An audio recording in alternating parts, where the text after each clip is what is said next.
Boulevard? Copy. Solid chase. Fuel levels critical.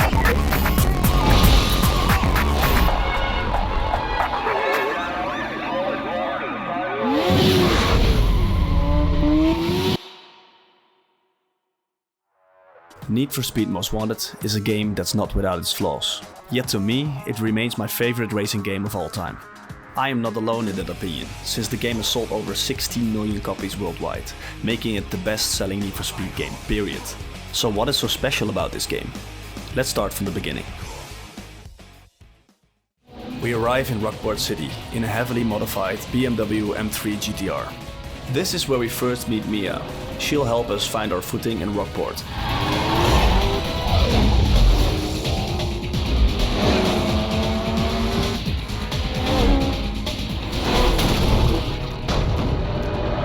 After a bit of friendly competition, we get stopped by Sergeant Cross, head of the Rockport Police Department. These cutscenes are so over the top, they honestly still crack me up after all these years. I'm not sure if they intended it to be this way, but I'm glad they went for it. Oh man, did you pick the wrong street to run on? This is a nice car. Gauges, shifter, wheel? Is this all for show, or is there something more I should know about? I'd like to take a little peek under the hood. So, Cross wants to impound your car, but gets interrupted by a 911 call, so you're off the hook. Not without a little pinstripe though. Ouch. Afterwards, we do a couple of street races so we can challenge the number 15 on the blacklist. The blacklist is the list of the most wanted races in Rockport. There's one little catch though. I'll let Razor explain it. Anybody tell you? You gotta put your ride on the line to run against a blacklist racer, and that is why people aren't stupid enough to do it. I'll be waiting. I need your pink slip. So naturally, we race this trustworthy looking dude. He's dangerous. Be careful, he'll swap paint if he has to. First I'm gonna take your ride, then I'm gonna take your girl. Get ready for that. These lines, bro. So after racing for a little while, you get a call from Mia. Hey, there's something wrong with your ride. You left a huge oil slick at the start line. You have to end the race fast. A long story short, Razor messed with your car. You lose the race and your BMW to him. To make it even worse, Cross gets a hold of you and sends you to jail. The UC thought you were the one, but you're mine now. But since you've got no car, they don't have enough evidence on you. Get in. We learn from Mia that Razor has used your BMW to climb to the top of the blacklist. She sets us up with a hideout and a new car, and off into the open world you go. It's time to beat every racer on the blacklist and reclaim your car. Cool? I'll let you get back to business. I'll call you when the time's right. Later. The first area that opens up to us is a place called Rosewood. It's a quaint little town with lots of beautiful sights. There are many small passageways in the central area, while the outskirts of town open up a lot more. It's a great area to start in. To take on a blacklist member, you must first win a set number of races, hit some milestones and acquire bounty from the cops. More on that later. Racing's up first. The cars in this game handle the best in the series, in my opinion. The cars feel weighty and you're always in control. The sense of speed this game provides is great. I think it's because of the generous motion blur and the amazing sound design. There's also a feature called a speed breaker. This lets you slow down time and your car gains a lot of grip and weight. Very useful in tight corners or when ramming the police. There are 6 types of racing events available. We've got sprint and circuit races, which are standard fare in any racing game. Then we've got knockout, which is a circuit race where the player who finishes a lap last will get knocked out of the race. Toll booth races are checkpoint races, where you have to reach the next toll booth before the timer runs out. Next up are speed trap races. These are sprint races with a catch. There are traffic cameras all over the route, and the player who gets the highest accumulated speed at the end of the race wins. I quite like this one, because the focus shifts from finishing first to reaching the highest top speeds possible. And finally, we have the drag races. For these races you have to manually shift and can only switch lanes by tapping the left or the right button. I like these in concept, but the execution is quite poor. Sometimes your car will randomly steer into upcoming traffic. The traffic is also hard-coded, so they are in the same position every time. It becomes more of a puzzle than actual racing. I don't hate this mode, but it's the weakest of the bunch. Overall, the game plays it safe and it's definitely not its strong point. Let's talk about the car selection. From tuners to sport cars to exotics, there should be something you like here. The car customization took a step down from the previous game, Underground 2. What's here is good, but there are a lot less options. When you've won enough races and collected enough milestones and bounties, it's time to challenge the next Blacklist racer. And this is one of Most Wanted's strong points. The introduction cinematics add so much flavor and character to these races. They show off your opponent's car in such a badass way. It gives them just enough personality to get you curious about them, but nothing more. JV's introduction has to be my favorite. A western duel with cars? Count me in.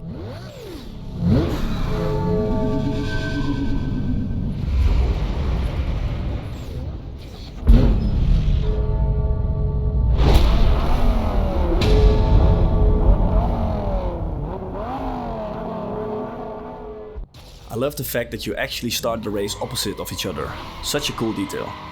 If you win the races, you get a chance at their car from this minigame. You can also get other bonuses like aftermarket parts and a get out of jail free card, for example. After this, the next Blacklist racer is revealed to you in equally cool cinematics.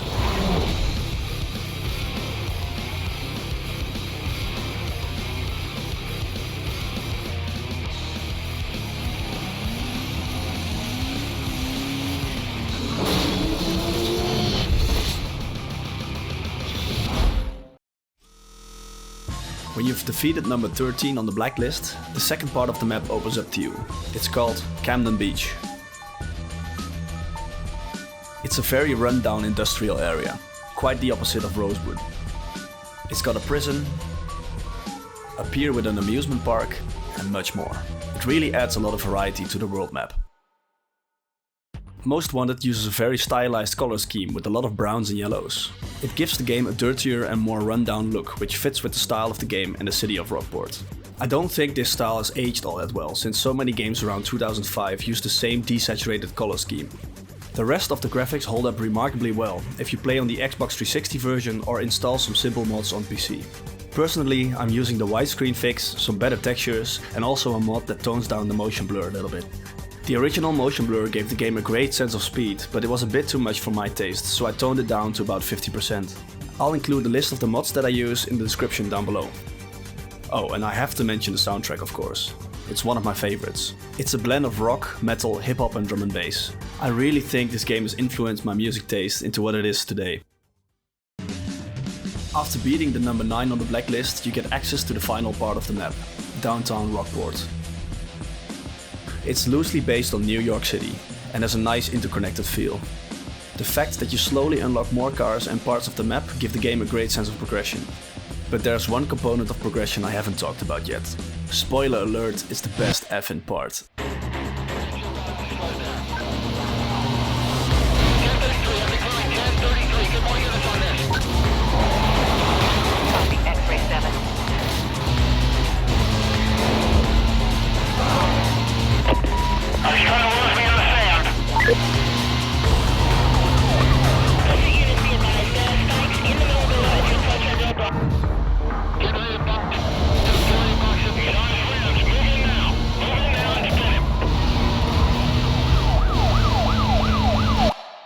You can clearly see where most of the development time went to, and that's the police system. To this day, no video game police system has managed to dethrone Most Wanted as the very best. As I mentioned before, you have to acquire a certain amount of bounty and hit milestones to be able to challenge the next Blacklist member. These milestones range from doing a certain amount of property damage to breaking through roadblocks and ending a chase within a certain time limit. You get the gist. You gain bounty as you meet these milestones. Bounty also accumulates the longer a chase lasts. This is your heat level. It rises over time and acts as the police difficulty. Now there's no way. Failing on the chase. Fuel level's critical. As you break line of sight with the police, you will enter a cooldown mode. PCB are closing on last known direction. During this time, the police will search for your last known position. Units on the pursuit call. Suspect was last seen heading eastbound on Hastings Road. You have a green light to go ahead and set up a containment. Your car is equipped with a police radio, so you can hear everything they say. Dispatch, this is Charlie 2-4, closing in from the southeast of Code 6. Quiet request. There are hiding spots all over the map to help you escape more quickly. We got a possible hitter, standby. Yeah, we're gonna run a strike. And to top it all off, we have a dynamic soundtrack by Paul Linford that adjusts to the situation you're in. Units on containment. 5-1 advises you go mobile. Final and clear, please. If you get caught by the police, you will get an inbound strike against the car you were driving. Get 3 of these and you will lose the car forever. This massively adds to the tension during a high heat chase. Heat 1 and 2 are a bit too easy. You deliberately have to drive slowly to let the cops catch up. But once you hit Heat 3, the actual chase is on. SUVs will try to ram you off the road and police cruisers will get upgraded to state cruisers, which are way faster and more durable. Heat 4 introduces spike strips, which will instantly end the chase if you get caught by them. They also start using a helicopter to keep track of your location and to ram you off the road. Heat 5 is the maximum heat you can get during normal gameplay. Now they will throw everything they have at you. And the police cars get upgraded to federal cruisers, which are Corvettes. Yes, you heard that right, Corvettes. The final piece to the police puzzle are the pursuit breakers. These are structures in the open world that are destructible and will take down many of your pursuers. They're not only essential for gameplay, they look awesome as well. When you've finally beaten Razor and become the number 1 on the blacklist, we enter one final chase in our BMW. What precedes is one of the best cutscenes in gaming history. He could have had a real good time.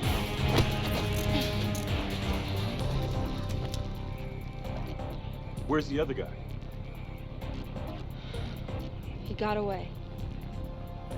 You mean to tell me the most wanted street racer happened to get away? What about the blacklist?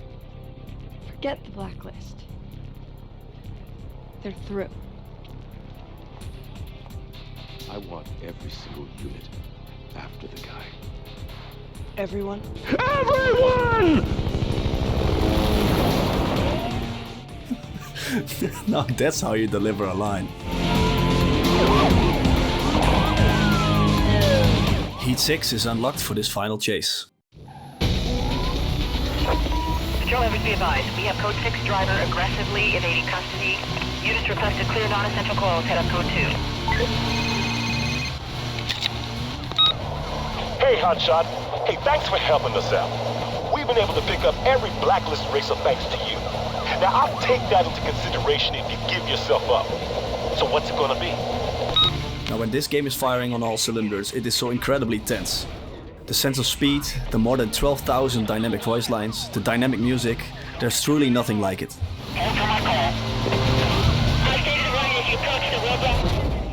At this heat level, Cross himself joins the fray, as well as supercharged SUVs. I'm gonna block his lane. After a while we get a call from Mia. It's Mia. Look, don't hang up. You can't go back to any of the safe houses. Cross knows about them. Head over to the old bridge.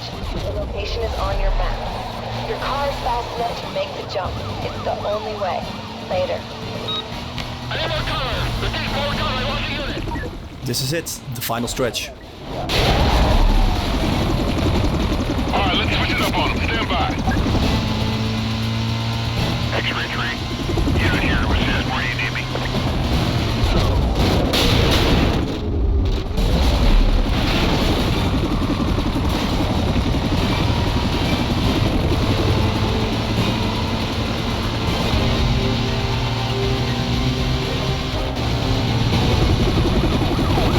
We are bailing on the chase. Fuel levels critical.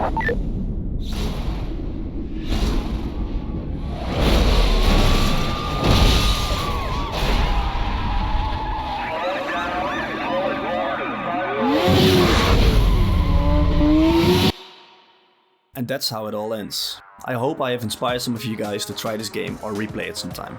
It really does hold up. Thank you so much for watching. If you enjoy this kind of content, please consider liking the video and subscribing to the channel, so you will get a notification when I upload. Please share your thoughts in the comments down below. Alright, I'll catch you in the next one. Peace!